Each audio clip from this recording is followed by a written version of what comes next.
What's going on, guys? My name is Amy. Welcome to the channel. I am a 5 months beginner day trader, and I was just going to share with you a quick recap of the trades I took for Monday, April 28th.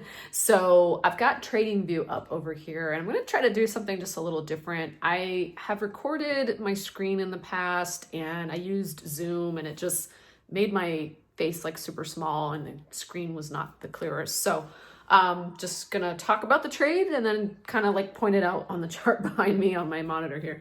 So Monday, I decided I was going to trade the 8 a.m. to 9 a.m. hour, which is Pacific time.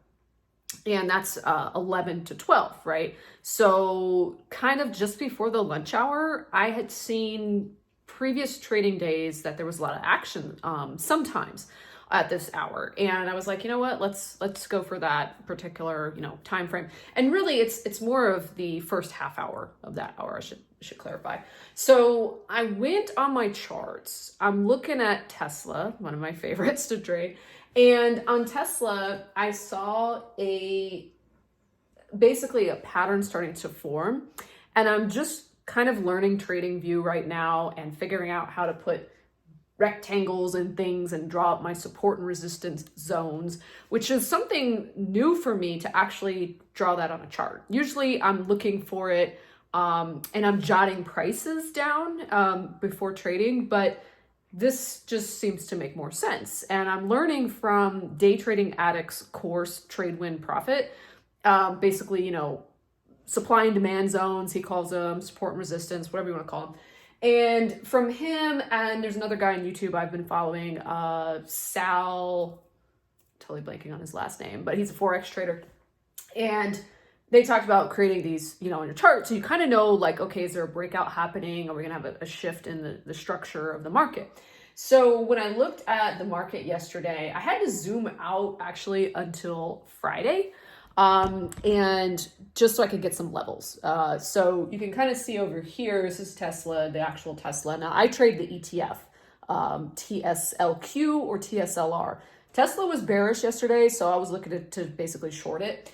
And when I came into the market, it was like my first trade I entered 808. So I saw this move. Basically, it's like a really clean setup here, right? Candles all red going down. We are on the 5-minute chart here with Tesla. And basically, let's see if I could just take you guys off here.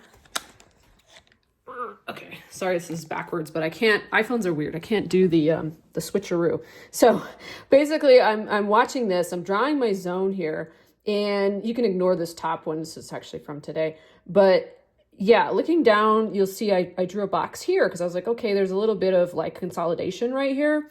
And like basically I was looking to find support. Now I had to zoom out all the way to Friday to find that support area because you can see we were in no man's land. Like there was nothing, right? There's nothing down there that far down. So that's what I did. That's how I drew this particular box. So you can basically say, this is where I'm in the trade to the left. And I'm entering in like 808. So I'm kind of like in this candle. Roughly, but let's look at the actual ETF here. So I take the ETF TSLQ in order to go short. As you can see, lots of green candles to the upside, and I'm entering in at 27.94. So I got in like right in this candle. You guys can see this. Hopefully I'm not too awkward with this camera. Yeah, so like one of the biggest candles at the top.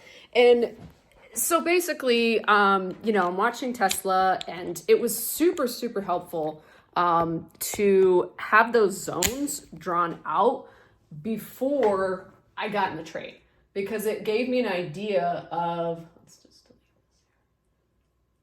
here. Oh, no, I don't want to delete that. Okay. It gave me an idea of like, okay, where might this fall down to? And to me, Tesla looks so bearish, I didn't really kind of have to look where it might go up to. So that's kind of the idea there. So easy enough to kind of spot that when you have clean engulfing candles, right, to the downside. And I'm glad that I zoomed out to Friday, because normally I would just trade and I would look at the chart and be like, okay, where might there be a you know, level to watch? And I was kind of like, okay, well, maybe around 275, just because that's like a whole number. And, you know, as you can see, it actually went below that. 275 is like right in here. It went below that. So that wouldn't have been as helpful as actually looking to the left and seeing where there was an actual, you know, area of support. And I kind of like winging it. I'm looking for swing highs and swing lows and just trying to, like, you know, I'm just learning this stuff. I'm not like some expert on the charts by any means, but it really helped me a lot. And I said, okay, you know, I see a little bit of zone here. And then I also saw like, you know, an area, like once this was happening, I'm like, okay, this is probably like where the support might be. So it was a little bit of guesswork as I'm figuring things out, but I was correct in my assessment because I bought in 24 shares, TSLQ. I got 12 shares in at 27.92 and 12 at 27.94. And then that one, you know, I basically just jumped out of the trade too fast. I thought it was like kind of faltering and it wasn't going to keep going down. And I took profit. Like I just exited. I just sold at the market. And it was a 97-cent profit. And it was hesitating at 280 on Tesla. So Tesla was like, let's see, where's 280?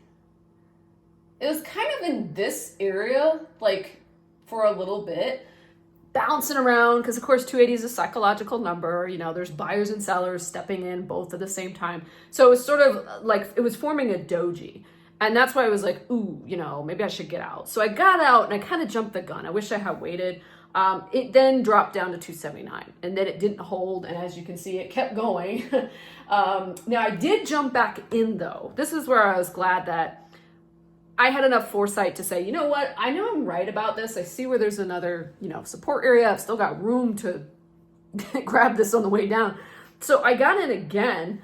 And this time I'm getting in at 28.44 and 28.45. So had I just stayed in the trade the first time from 27.94 and 27.92, I would have just gotten my take profits. I'm just risking 1-to-1 right now, just trying to keep it simple with a 15-cent stop and a 25-cent stop. But this is one of those trades where I'm like, okay, me, like when you see that you have potential to get way over your rewards, that's when you cancel your take profit orders, you hold on to your stops, and you ride that sucker out, you know? Now, I did do the 2 trades and they were both profitable. So that I was glad, you know, that I did. But had I just rode it, yeah, it would have been a lot greater profit. So the second trade, I got a profit of $2.53. And that one, I also put that I saw a doji and that it was bouncing on the support at 277. But again, it kept going. It ended up all the way down to like 274 with Tesla. And on the ETF, that's a big move. Like that sucker went from, let's see, what did I say I was getting in? 2790s. That sucker went from like 2790s all the way up to, let's just say we maybe popped out here, went up to 2903. It moved over $1 from where I got in. And had I just been a little bit more patient, you know, some of what I was seeing other than like the doji was the hesitation. And for me, that's sometimes I like get out of the trade if I feel like it's been at a certain level for too long. Also, the stochastic oscillator that I use on the Robinhood charts was like, you know, kind of curling, but that sucker can be deceiving too because it can curl. And then next thing you know, you get a flood of people in the market, you know, turning it the other way and it'll just uncurl and go straight up or whatever. So yeah, live and learn, right? So, but I mean, ended for the day at profit of $3.50. I'm actually in the dollars now because I'm trading more shares. I started a new 20 trades experiment and I'm trading now 24 shares per trade. And previously, I think, what was I at? I think I was buying like, sorry, I have to go back here. I was buying in 6 shares a trade. So it's kind of a big jump for me. But, you know, I've been trading small for a while, like 7 weeks. And I'm like, okay, time to scale. You know, it's like I'll go through these cycles where I'll do a batch of trades, like at 20 or whatever, I'll be profitable. Then I'll do another batch. It won't be profitable. But I'm learning that I'm getting a lot better at risk management. I'm jumping out of trades that aren't working rather than waiting for things to turn around. Because that was one of the things that I struggled with in the beginning was that ego of like, oh, I'm wrong. I don't want to, you know, admit I'm wrong kind of thing. I'm going to stay in this trade. And then, you know, you get your full stop out. So I've been better about that. I just have to hold on to the winners longer. And some trades like this, you know, this could have been a great risk to reward because I freaking, you know, could have held on for like over $1 move, like I mentioned. And, you know, I think as I'm in that trade, like thinking back, I remember just, it was like a little bit of like, let me just grab what I can get, you know, kind of feeling. And that can mess you up. You know, it's like FOMO, like, oh, the market's going to turn against me. It's going to take whatever profit I have. I better get out, you know.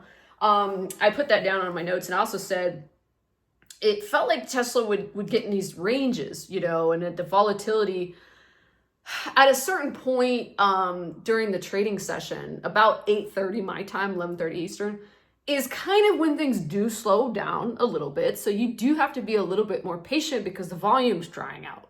So, you know, it's whatever. Had I wrote out that trade though, from when I got in, let's see, about 8 here, I think, let's see, it hit its peak about 8:25. So it was, you know, one of those trades where you got to have a little bit of patience just to like, okay, let it run. And I'm learning to do that as a scalp trader because a lot of my trades, it's like, ooh, let's get in and out in like 5 minutes or less, right? So for me to hold something that long, it's a little bit of a patience thing. I'm working on that. But, you know, I saw this, there was some good things about what happened on that trade, 2 trades. And I'm like, okay, good job. Did the trading chart, that helped a lot. Learning to, you know, use TradingView better and to figure out like, where's this might go, right? It's all probabilities. Like, you don't really know, but it definitely helped me have more confidence getting in. So anyways, guys, that's all I got for you. Feel free to check out my day trading resources in the link down below. It's all the people I'm learning from. I'm going to put a link for the course that I purchased. No affiliation or anything. It's just, you know, happy to share what's helping me on this journey. And I'll see you on the next one. Take care.